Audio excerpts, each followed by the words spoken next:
Okay, everyone, we're having a few, okay, I think, okay, yeah, my controls are back, great. Well, welcome everyone, I can see everyone coming in.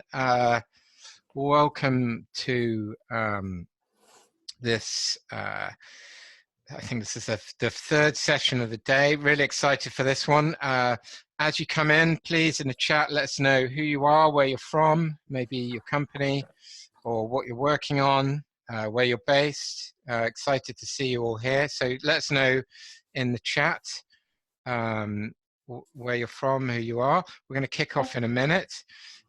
We'll be taking Q&A at the end. A few people on Twitter complaining we're not getting to all the questions. We had 67 questions on the first talk, which yeah, was a bit of a struggle to get through, but we will try and answer as many as we can, or if not, maybe sort of follow up afterwards. So please leave your questions in the Q&A box. And yeah, really happy to have Alexandra here from Skyscanner. She gave a really fantastic talk at App Promotion Summit Berlin, and it was one of the best, most well-received talks we had there. So yeah, I'm really excited she could join us today and do this new talk on what can impacted app businesses do about COVID-19. So I think if everyone's coming in, so yes, say where you're from. We've got Driving Test Success in the house. We've got someone from Leeds in the house. We have Anton, the mighty Anton from Berlin. So yeah, let us know where you're from. My Teresa, hello, Pub Native in Berlin. App Agent, great to see you. So yeah, that's great. So I'm going to hand over now to Alexandra. So over to you. Yay. Thank you so much, James. And hey, everyone, more than 200 people, thank you so much for joining. I super appreciate it. Super excited to have you all here. So real talk, guys, about what exactly is happening with us. And before we start, I really want to say that it is a great pleasure for me to be here. And thank you so much, James, and the whole team, and the whole listening team that we have here, almost 250 people, exciting, who adapted super quickly and made this conference, this great conference happen, regardless of all this uncertainty and all these crazy things that are happening around us. And let's kick it off. So basically, it won't be a surprise for you. The event companies like App Promotion Summit, and this is just one of the examples of severely affected businesses. And transport, retail, HoReCa, sports, real estate, a list of companies who are waiting to come back out of the storm is very long. And other companies and we know other companies who are experiencing unprecedented growth. And we're like, wow, we jealously look at them. It's hard to accept, though, that this is not healthy growth, as few companies can straighten their operations the way that they can cope with the demands that jumped up overnight. And let's be honest, many of these companies will fail to do it. And a long-term threat that will, well-educated people we know, there will be an economic recession that will inevitably decrease overall consumer spend and lower user lifetime value. So it doesn't matter. Either you're washed out right now or you're riding a wave. All app businesses, regardless what you're doing, they will be challenged. It is hard, guys.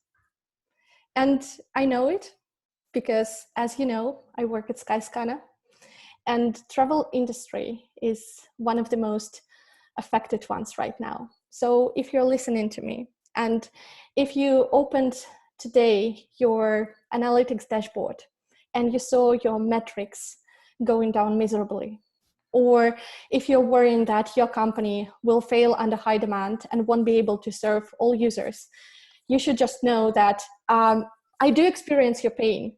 We all do. Like all these 300 people who are sitting and listening here, we all experiencing the same pain, and we are in this together.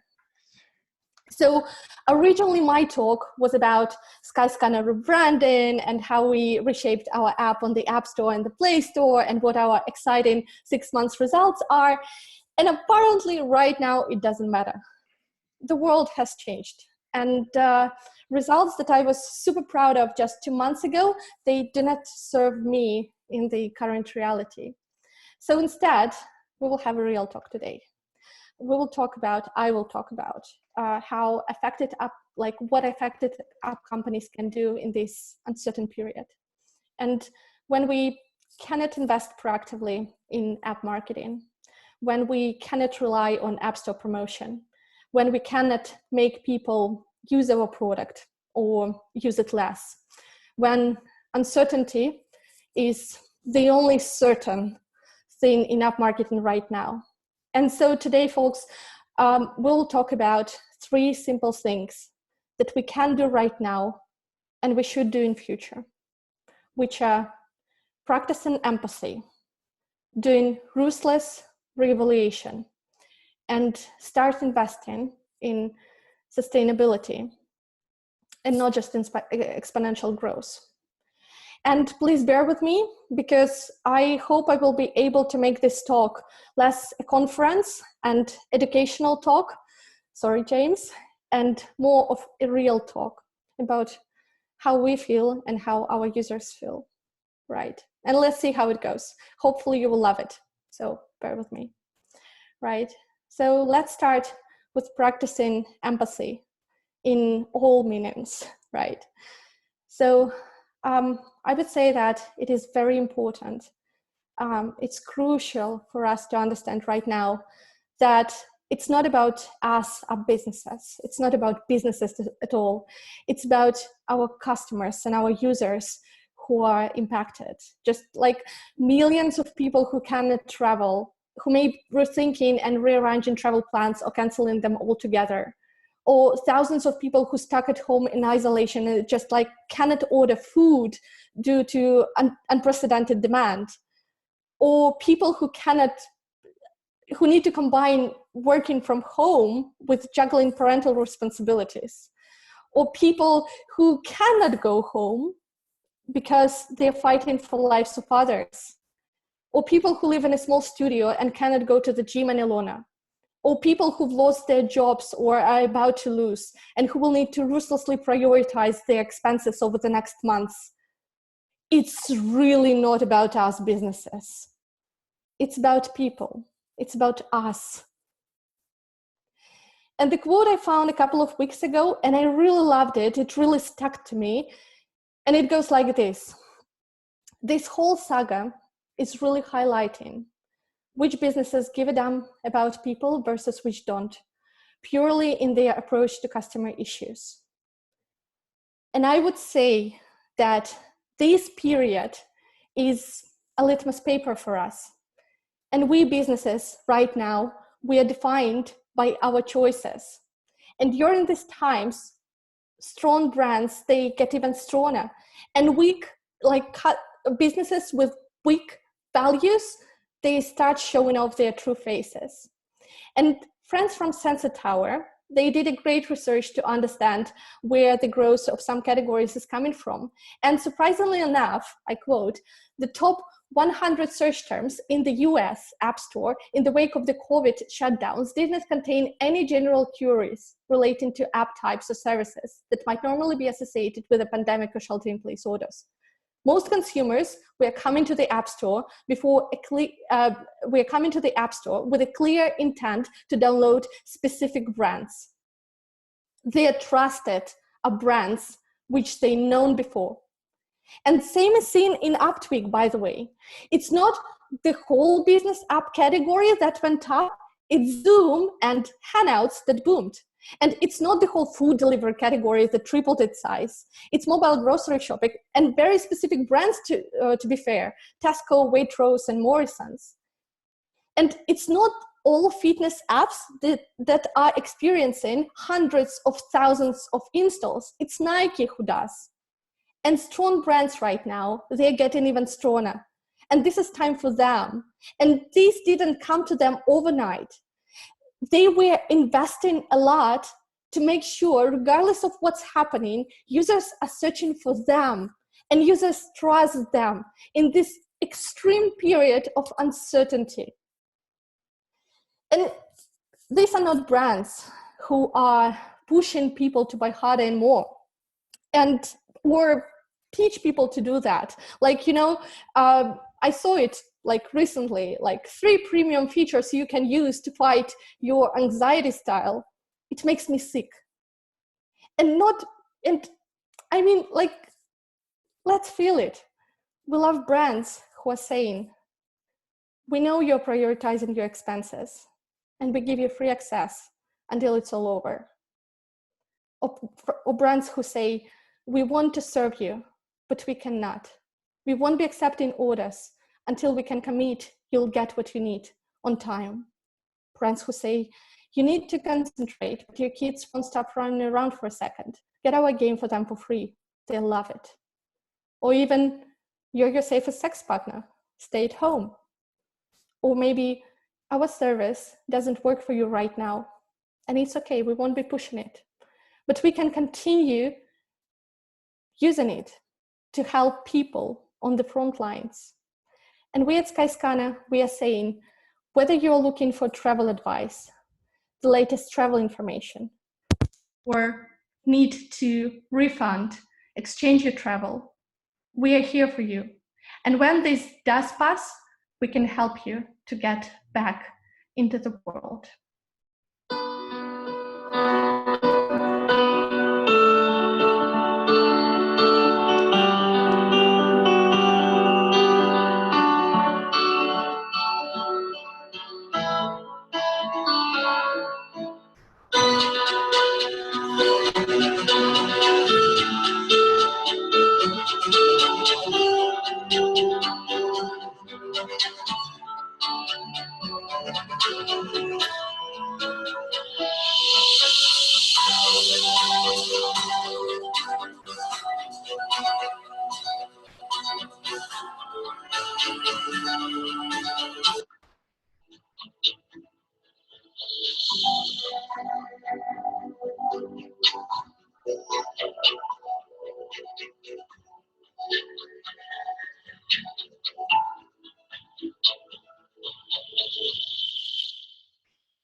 Yes.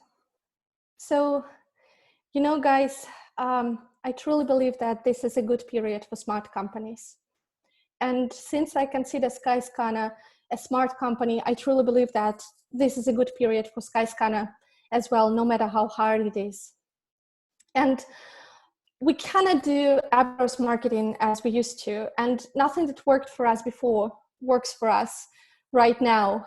And with all this, we've got a very unique opportunity to stop our giant engine and rethink. You cannot do it in any other normal circumstances because of the competition, because it's all running, because we've got systems in place. And in the fight between urgent important and non-urgent important, the former always wins. And as we've got no urgent important right now in app growth marketing and Skyscanner, we can use this period to mature our app systems infrastructure and knowledge, which would basically mean 4 things for us. It is changing the way we collect and analyze data, recalculating customer lifetime value, and investing in determining high-value events, high-value user signals, which will be true regardless of what's happening in the outside environment.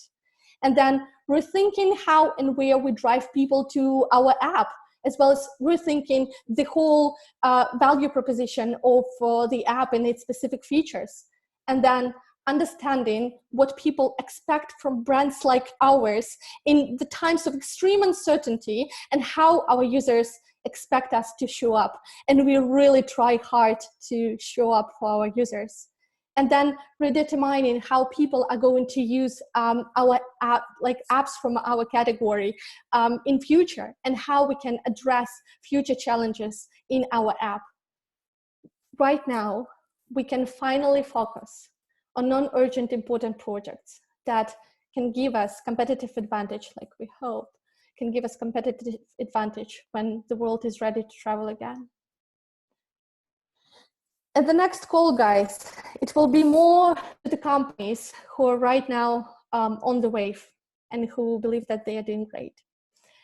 I do believe that in future, it will be more important than before to start investing in sustainability and not just in exponential growth. I have a very strong opinion that the average mobile revenue numbers and growth benchmarks are the most misleading and dangerous ways to look at the industry. And both figures are determined by the revenue and growth of top of the category apps. And even if it doesn't, like every single company has a completely different environment, and it's really hard to compare. But at the same time, it makes super tempting for younger companies to shoot for the stars and invest just to hit numbers of big players. And the unfaithful reality, guys, is that majority of apps, however big they are, they do not make any significant money. And you need to raise money again and again to just keep growing. Aiming to break even at some moment that might, or as a current reality perfectly shows, might not happen in years. And what, for example, what if you do not have a safety cushion? What would the plan be? Would you cut spending? Would you lay off people? Would you cut salaries? Can your current investors just back you through the time of the downturn? And if the crisis, this crisis or any other crisis is going to last longer, like for quite significant amount of time, we are very likely to see previously bright stars of the app scene falling down and declared as bankrupt. And I would argue that only few companies in the world can afford being not profitable and can live through the crisis like this. And they normally have an exceptional vision and big mission behind them. And I would argue, however hard you want it, it's not a case for most of the apps. So sustainability as the goal will be more important than aggressive growth as a goal. You know, guys, Skyscanner is a profitable company, and it's one of few companies that are equipped well enough to survive through the current climate and hopefully become even stronger when it all ends. But like this time is extremely hard, even for us. And it's extremely hard even for us, guys, like every day. And like airlines, some of our peer travel apps, they are not that lucky. And they are forced to take very tough, serious measures to stay afloat. And in March, some of them have already declared themselves as bankrupt. And so becoming profitable and remaining profitable is your biggest challenge. Yet it is your biggest advantage. And also the growth won't be that steep as you would want it to be and that dramatic. The fall won't be that rapid either. And eventually, you will be able to use this time of the crisis to support your clients, to mature your company, and to develop new processes. We will get through this, guys. I promise.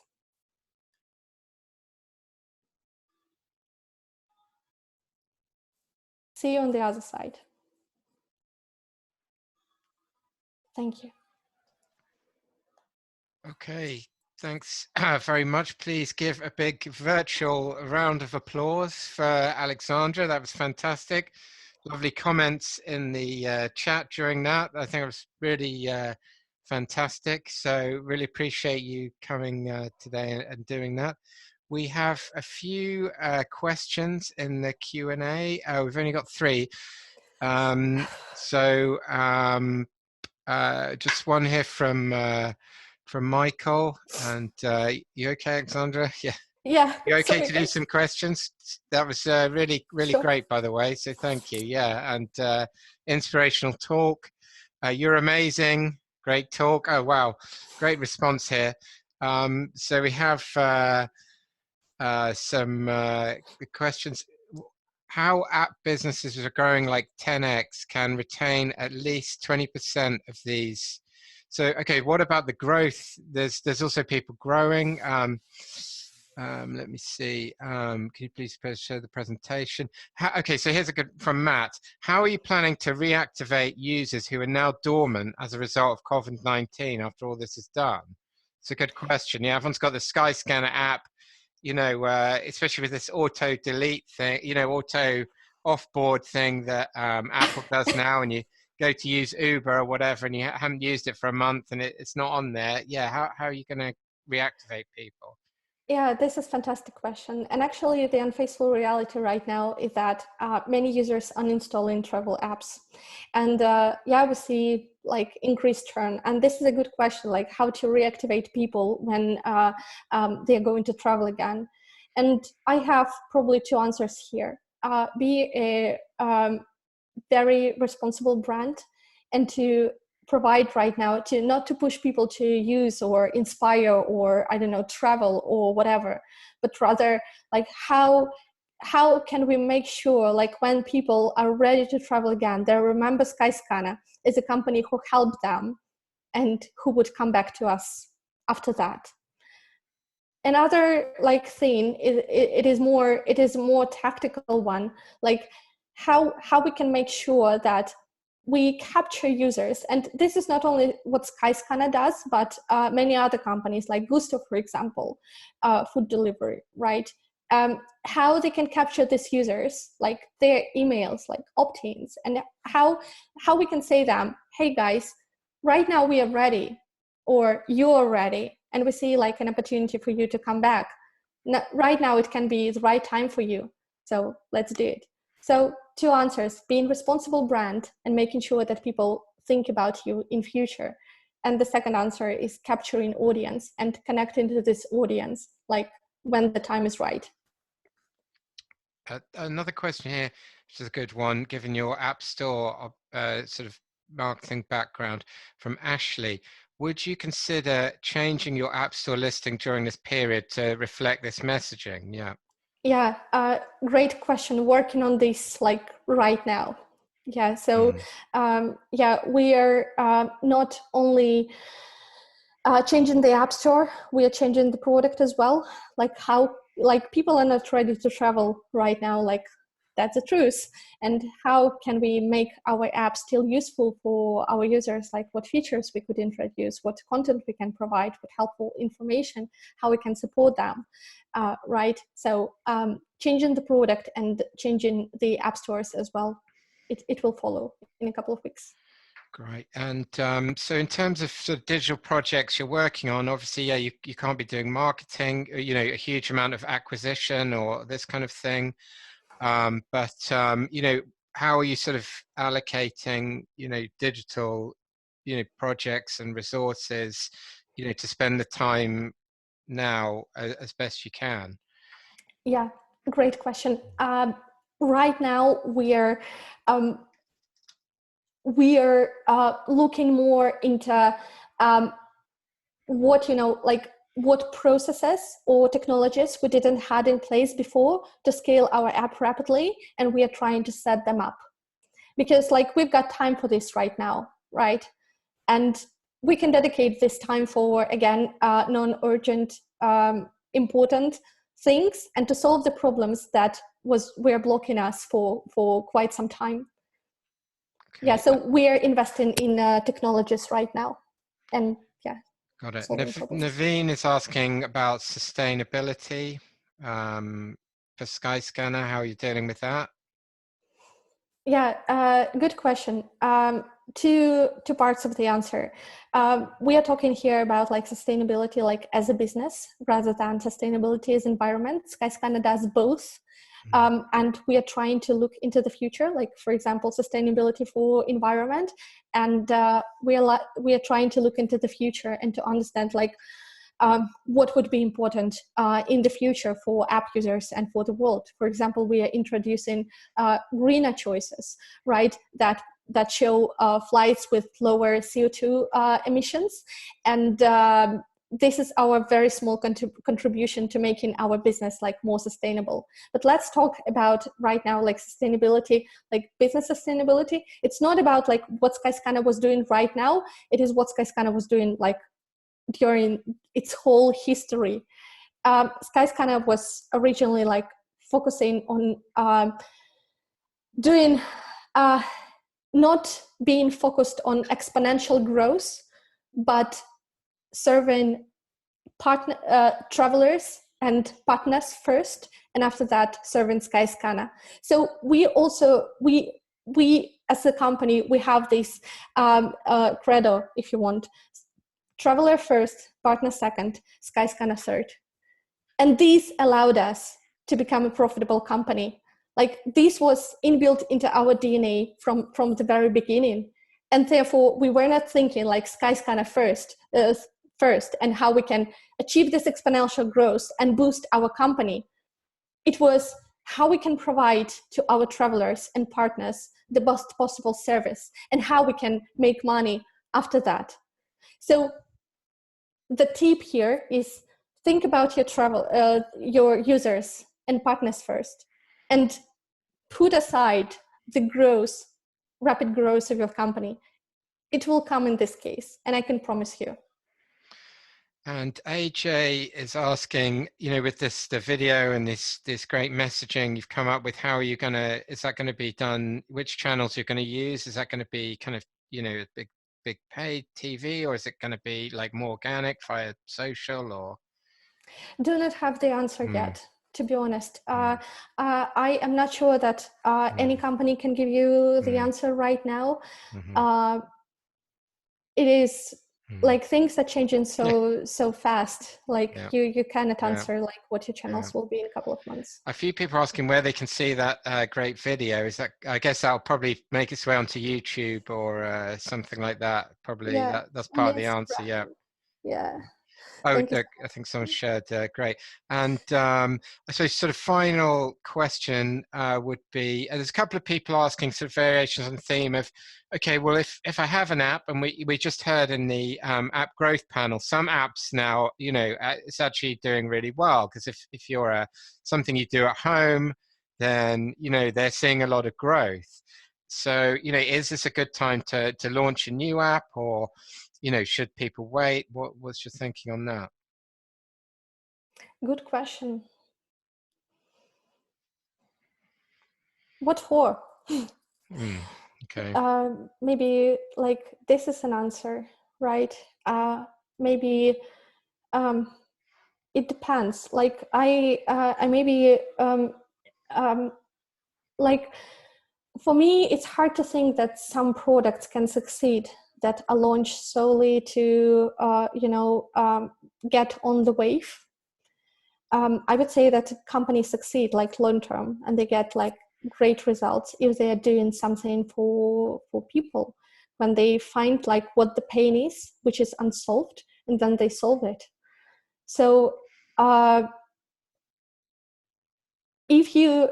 answer is, if you understand what the pain is of these people, if it is not solved yet, and they will be searching for this, and you can provide this help for these people, that would be absolutely the right time to do that. If it is solely to, get on the wave, I would have questions to this. Got it. Okay, well, we're at the top of the hour now, so I'd like everyone to, give another big virtual round of applause and a big hand for Alexandra for coming and showing that today. That was really great, and great to connect to the pain we're all feeling, but equally very positive message that, yeah, we're all going to come through the other side. And I thought it was great. Lots of claps going on here in the comments. And yeah, Alexandra, really appreciate you taking part. And yeah, hopefully see you soon. Thank All you right. so Thanks much a for lot. having me here. Thanks, All right. everyone. Thanks. Bye bye, guys.